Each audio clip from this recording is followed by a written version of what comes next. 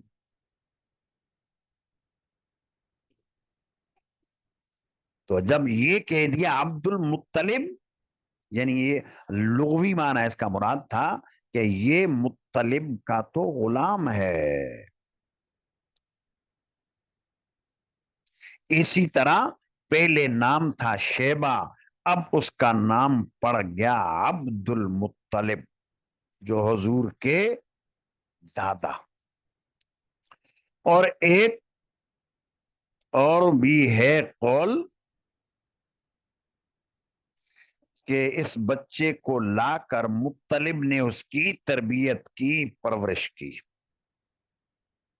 اور شاید آپ کے علم میں ہوگا کہ حضرت علی رضی اللہ عنہ کا قول ہے کہ جس نے مجھے ایک حرف سکھایا میں ہوں اس کا غلام. تو غلام کے حقیقی معنی مراد نہیں ہوتے ہیں، بلکہ غلام کے مجازی معنی، مجازی معنی کہ احسانات اس نے کیے، اور اتنے احسانات، اتنے احسانات کہ گویا کہ خرید لیا، جیسے غلام کو خریدتے ہیں. تو مطلب نے شیبہ پر بڑے احسانات کیے، گھر میں رکھا، بچوں کی طرح پرورش کی. اس وجہ سے لوگ شیبہ کو کہنے لگے عبد المطلب، اور اصل نام شیبہ رہ گیا پیچھے، عبد المطلب نام آ گیا آگے. اس لیے نبی کریم صلی اللہ علیہ وسلم کا جب نسب نامہ ذکر کیا جاتا ہے تو کیا محمد ابن عبداللہ ابن عبد المطلب ابن ہاشم ابن عبد مناف. حالانکہ عبد المطلب اصل نام نہیں، اصل نام تو ہے شیبہ. تو یہ قصہ جب آپ نے سمجھ لیا تو اب دیکھیں روایت میں کہ مدینہ طیبہ سے آئے شیبہ، اور سلمہ ان کی والدہ نے حوالے کیا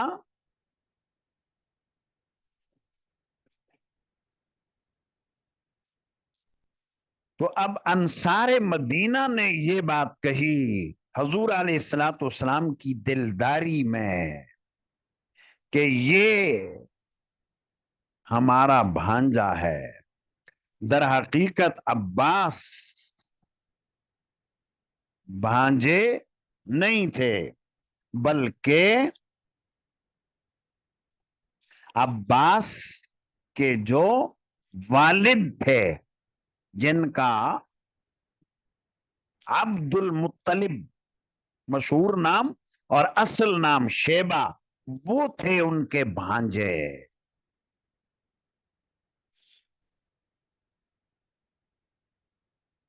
تو یہ پس منظر تھا اس کا۔ اور پھر خیر یہاں روایت میں جو آیا، حضرت عباس رضی اللہ عنہ نے فدیہ منگوایا، ادا کر دیا، اور 4000 درم فدیہ تھا، جو عام قیدیوں کے مقابلے میں سب سے زیادہ تھا۔ اور انہی کے بارے میں قرآن کریم کی ایک آیت بھی نازل ہوئی تھی، یا ایھا النبی قل لمن فی ایدیکم من الاسرى ان یعلم اللہ فی قلوبکم خیرا یؤتکم خیرا مما اخذ منکم، جتنا تم سے لیا اللہ تمہیں اس سے زیادہ دیں گے، وَيَغْفِرْ لَكُمْ ذُنُوبَكُمْ وَاللَّهُ غَفُورٌ رَحِيمٌ۔ غالباً سورہ انفال کی یہ آیت ہے، اور یہ آیت نازل ہوئی بعد میں۔ حضرت عباس فرمایا کرتے تھے اللہ تعالیٰ نے 2 وعدے فرمائے ہیں اس آیت میں۔ ایک تو یہ کہ جو فدیہ تم نے دیا اس سے بہتر اللہ تعالیٰ تمہیں عطا فرمائیں گے، خیرن مما اخذ منکم۔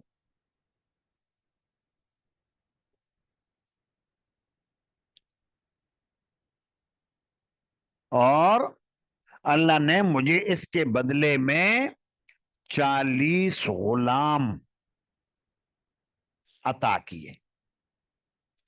فدیہ دیا میں نے 4000، تو اللہ نے اس کے بدلے میں مجھے دیے 40 غلام۔ ہر غلام ایسا کہ مال کمانے میں ماہر، فدیہ دیا بدلے میں اللہ نے دیے 40، اور ہر غلام ایسا مال کمانے میں ماہر۔ اور دوسری اس کے اندر بشارت ہے مغفرت کی، وَيَغْفِرْ لَكُمْ، اور مجھے اللہ کی ذات سے امید ہے کہ اللہ میری مغفرت بھی فرمائیں گے۔ تو یہ 2 باتیں آئیں اس آیت میں۔ حضرت عباس نے جب فدیہ دیا آیت نازل ہوئی۔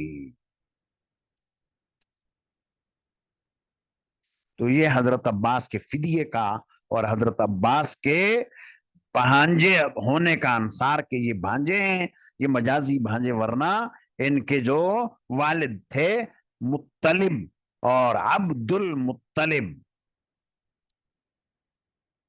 تو یہ اس کے پس پردہ قصہ تھا۔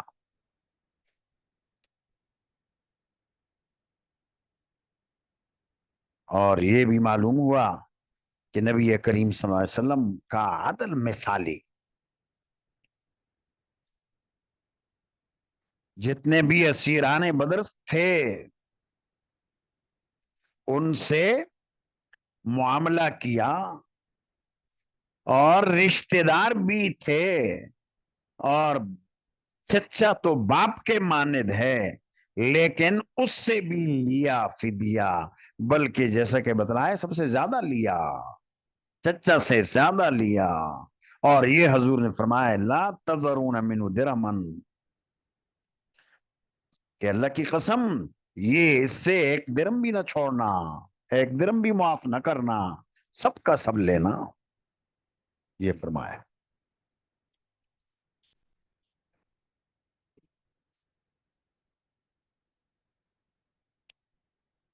اور دیکھیں آگے بھی، قال حدثنا ابو عاصم عن ابن جریج عن الزہری عن عطاء ابن یزید عن عبید اللہ بن عدی عن المقداد ابن الاسود رضی اللہ عنہ. ذرا غور کرنا، یہاں راوی کون ہے؟ مقداد ابن اسود، نسبت اسود، والد کا نام بتایا اسود. اس کے بعد ہے تحویل. ہاں، وحدثنی اسحاق قال حدثنی یعقوب بن ابراہیم ابن سعد قال حدثنا ابن اخی ابن شهاب عن عمه قال اخبرني عطاء بن يزيد الليثي ثم الجندي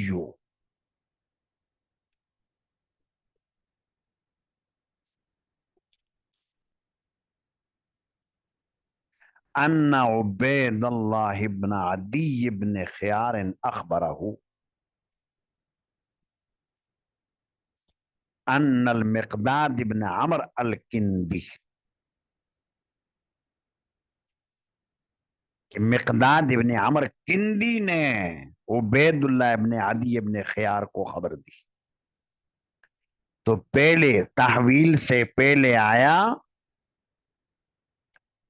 مقداد ابن اسود، تحویل کے بعد آیا مقداد ابن عمر کندی. وکان حلیفا لبنی زہرہ تھا، اور یہ مقداد قبیلہ بنو زہرہ کے حلیف تھے. وکانا ممن شہید بدرن مع رسول اللہ صلی اللہ علیہ وسلم، اور یہ تھے ان لوگوں میں سے جو حضور کے ہمراہ حاضر ہوئے بدر میں. گویا حضرت مقداد معمولی نہیں، یہ تو بڑے عظیم المرتبہ صحابہ کرام میں اور بدری ہیں. امام بخاری کا مقصد تو صرف یہ ہے کہ حضرت مقداد کو بدری ثابت کرنا ہے، وہ تو یہ ثابت ہو گیا. اب یہاں پہلی سند میں مقداد ابن اسود، تحویل کے بعد دوسری سند میں مقداد ابن عمر ذکر کیا ہے. اور آگے فرمایا وکانا حلیفن لبنی زہرہ، یہ بعد میں معاہدہ کر کے قبیلہ بنو زہرہ کے حلیف ہو گئے تھے، اسی لیے قبیلہ بنو زہرہ میں جا کر رہنے لگے. اس وجہ سے انہیں زہری بھی کہا جاتا ہے. اور وہاں جس شخص کے ہاں رہا کرتے تھے اسود ابن عبد یغوث، اسود نام تھا، اسود ابن عبد یغوث. تو اسود نے ان کو اپنا منہ بولا بیٹا بنا لیا تھا. اب اسی منہ بولا بیٹا بنانے کی نسبت سے ان کو کہا جانے لگا مقداد ابن اسود، ورنہ اسود کے یہ بیٹے نہ تھے، ان کے متبنہ تھے. متبنہ ہونے کی نسبت سے ان کو یہ کہا، جس طرح کے تحویل سے پہلے سند کے اندر آیا. اسود کے متبنہ تھے، ان کے پاس رہا کرتے تھے قبیلہ بنو زہرہ میں، ورنہ اصلاً ان کے والد کا نام تھا عمر، مقداد ابن عمر کندی، اور یہ قبیلہ کندہ سے تعلق رکھتے ہیں. اب دونوں باتیں سمجھ میں آ گئی ہوں گی کہ عمر باپ کا نام ہے، یہ اصل نسب باپ سے چلتا ہے، اور اسود جن کے یہ تھے متبنہ، جن کے ہاں پرورش پائی، تو اس شہرت کی وجہ سے عمر ابن اسود، ورنہ اصل نام مقداد ابن عمر کندی. تو قبیلہ بنو زہرہ کے حلیف تھے، یعنی وہاں جا کر رہن سہن اختیار کر لیا تھا. اور بتا دیا کہ امام بخاری کا مقصد تو صرف اتنا ہے کہ حضرت مقداد رضی اللہ عنہ یہ ہیں بدری صحابی. اخبرہ انہ قال لرسول اللہ صلی اللہ علیہ وسلم، انہوں نے خبر دی، مقداد ابن اسود نے خبر دی اپنے شاگرد عبید اللہ ابن عدی ابن خیار کو، قالا لرسول اللہ صلی اللہ علیہ وسلم، انہوں نے حضور سے فرمایا، ارائیت ان لقیت رجلا من الکفار، یہ بتلائیے اگر میری ملاقات ہو کفار کے کسی آدمی سے،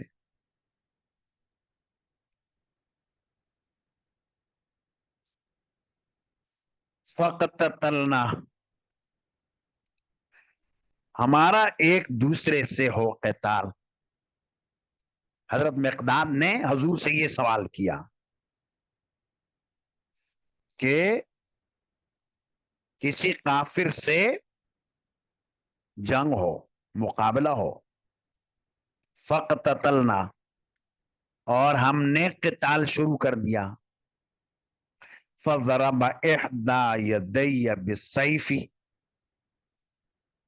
تو اس نے میرے دونوں ہاتھوں میں سے ایک ہاتھ کو تلوار سے مارا، فقطعها، پھر اس کو کاٹ ہی دیا، یعنی اتنے زور سے تلوار ماری کہ ہاتھ کاٹ دیا. ثم لاز منی بشجرۃ، پھر اس نے پناہ حاصل کر لی مجھ سے ایک درخت کے ساتھ، لاز یلوزو، پناہ حاصل کرنا، مجھ سے پناہ حاصل کر لی درخت کے پیچھے. فقال اسلمت للہ، تو وہ کافر بولا میں مسلمان ہو گیا ہوں اللہ کے لیے.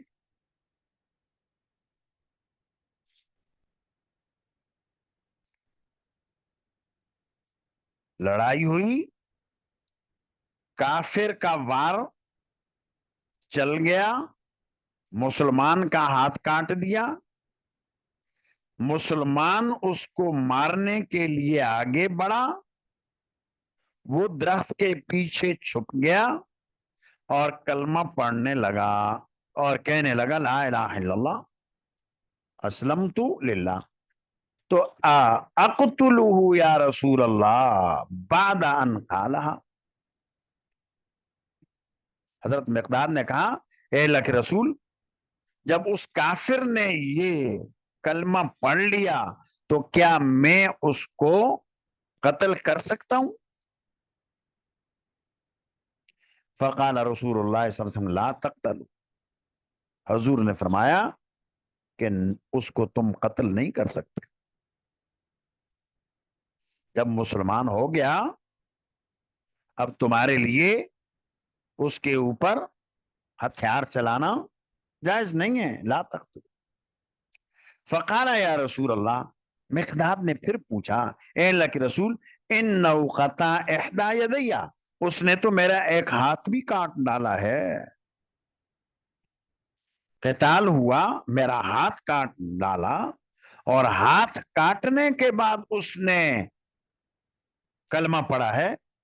ثم قال بعد ذلك ما قطعها، پھر اس کے بعد اس نے کہا ہے بعد اس کے کہ جو اس نے ہاتھ کاٹا ہے. فقال رسول اللہ صلی اللہ علیہ وسلم لا تقتلوا، آپ علیہ الصلوۃ والسلام نے پھر بھی کہا کہ نہیں قتل کر سکتے ہو، نہیں قتل کر سکتے ہو. فین قتلتہ، اگر آپ نے اس کو قتل کر دیا، فینہ بمنزلتک، تو وہ ہو گیا تمہارے درجے میں، قبل ان تقتلہ، تمہارے اس کو قتل کرنے سے پہلے، وَإِنَّكَ بِمَنزِلَتِهِ، اور تم ہو گئے اس کے درجے میں، قبل ان یقول کلمتہ التي قال، قبل اس کے کہ جب اس نے کلمہ کہا نہیں تھا اس سے پہلے. یہ دوسرا جواب حضور نے بڑا سخت دیا، دیکھا آپ نے، دوسرا جواب سخت دیا. مقداد نے جب یہ کہا کہ میرا ہاتھ کاٹ دیا، ہاتھ کاٹنے کے بعد اس نے کلمہ پڑھا، یہ تو جان بچانے کے لیے ایسا کر رہا ہے۔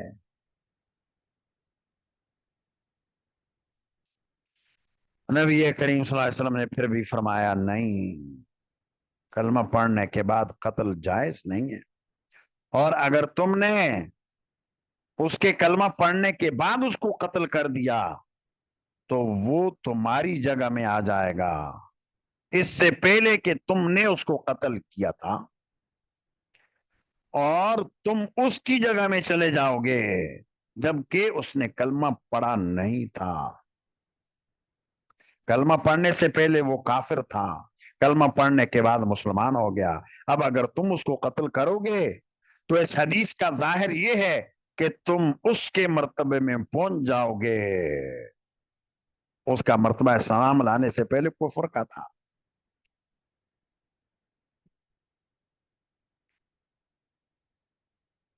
اس لیے یہ سخت جواب دیا، اور حقیقت یہ ہے کہ قتل مسلم کی شناعت اور قباحت کو واضح کرنا مقصود تھا۔ قرآن کریم میں پڑھا وَمَن يَقْتُلْ مُؤْمِنًا مُتَعَمِّدًا، جو شخص کسی مومن کو جان بوجھ کر قتل کر دے گا فَجَزَاؤُ جہنم، تو اس کی سزا جہنم ہے، خالدن فیہا، ہمیشہ رہے گا اس، وغضب اللہ علیہ، اس پر اللہ کا غضب ہوگا، ولعنہ، اور اللہ کی لعنت ہوگی، وأعد لہ عذابا عظیما، اللہ نے اس کے لیے عذاب عظیم تیار کر رکھا ہے۔ یہ شناعت ہے، یہ قباحت ہے۔ تو معلوم ہوا کہ ایک مسلمان کو قتل کرنا اتنا بڑا جرم، اتنا بڑا جرم، جزاء جہنم خالدن فیہا وغضب اللہ علیہ ولعنہ وأعد لہ عذابا عظیما۔ لیکن معلوم ہے آپ کو اہل سنت والجماعت کا عقیدہ یہ ہے کہ کوئی کتنے ہی بڑے گناہ کا مرتکب ہو، وہ ارتکاب کبیرہ کرنے والا کافر نہیں، دین اور ایمان سے نکلے گا نہیں۔ معتزلہ تو کہتے ہیں کہ مرتکب کبیرہ ایمان سے خارج ہو جاتا ہے، کفر میں داخل نہیں ہوتا، اور خوارج تو یہ کہتے ہیں کہ یہ مرتکب کبیرہ ایمان سے خارج ہو کر کفر میں داخل بھی ہو گیا۔ لیکن اہل حق، اہل سنت والجماعت، خواہ وہ حنفیہ ہوں، مالکیہ ہوں، شوافع ہوں، حنابلہ ہوں، اشاعرہ ہوں، ماتریدیہ ہوں، کوئی بھی ہو، سب کا اتفاق ہے کہ گناہ کبیرہ سے آدمی ایمان سے خارج نہیں ہوتا، اور نہ ہی کفر میں وہ داخل ہوتا ہے۔ لہذا اس روایت کے اوپر یہی اشکال ہے۔ مقداد ابن اسود رضی اللہ عنہ کو حضور نے تو یہ کہا کہ یہ تم اس کے درجے میں پہنچ جاؤ گے، وہ تو کافر تھا۔ تو اس کا جواب یہ ہے کہ نبی کریم صلی اللہ علیہ وسلم کا مقصد یہ تھا کہ جب تم اسلام لانے کے باوجود اسے قتل کرو گے تو تم اس کی جگہ چلے جاؤ گے، وہ تمہاری جگہ آ جائے گا۔ یعنی جب تک اس نے کلمہ نہیں پڑھا تھا وہ تھا مباح الدم، اور جب تم نے اس کو قتل نہیں کیا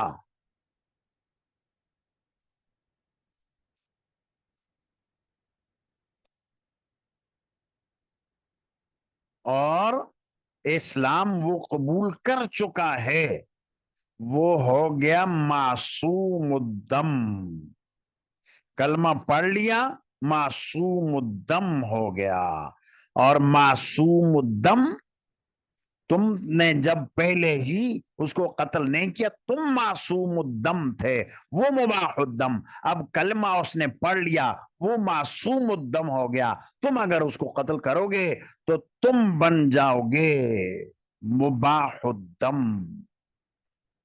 حاصل یہ ہوا کہ نبی کریم صلی اللہ علیہ وسلم نے یہ جملہ سخت اس لیے استعمال کیا تاکہ قتل مومن کی شناخت بیان کر دی جائے۔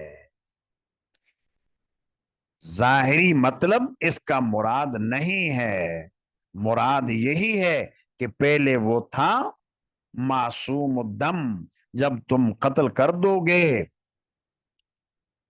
یعنی پہلے تم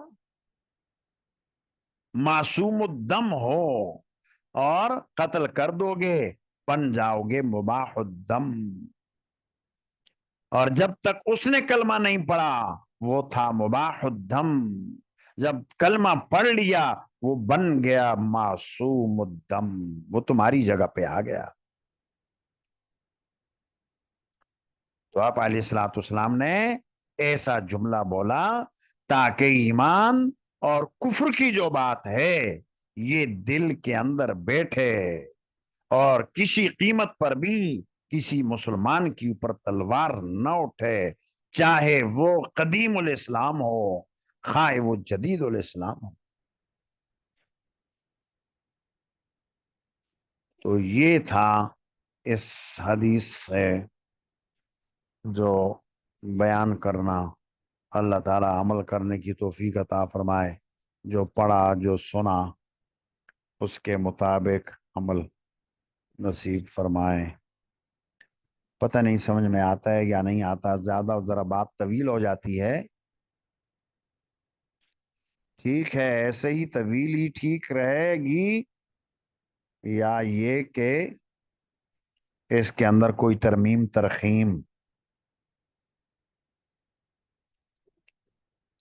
ترخیم کی بھی گنجائش ہے، جیسا آپ چاہیں اختصار کا کہیں وہ بھی ہو سکتا ہے، اور دل تو یہی چاہ رہا ہے جیسا کہ آپ کی رائے ہے طویل ہی ٹھیک ہے۔ اللہ تعالیٰ دل میں اتار دے، عمل کی توفیق عطا فرمائے۔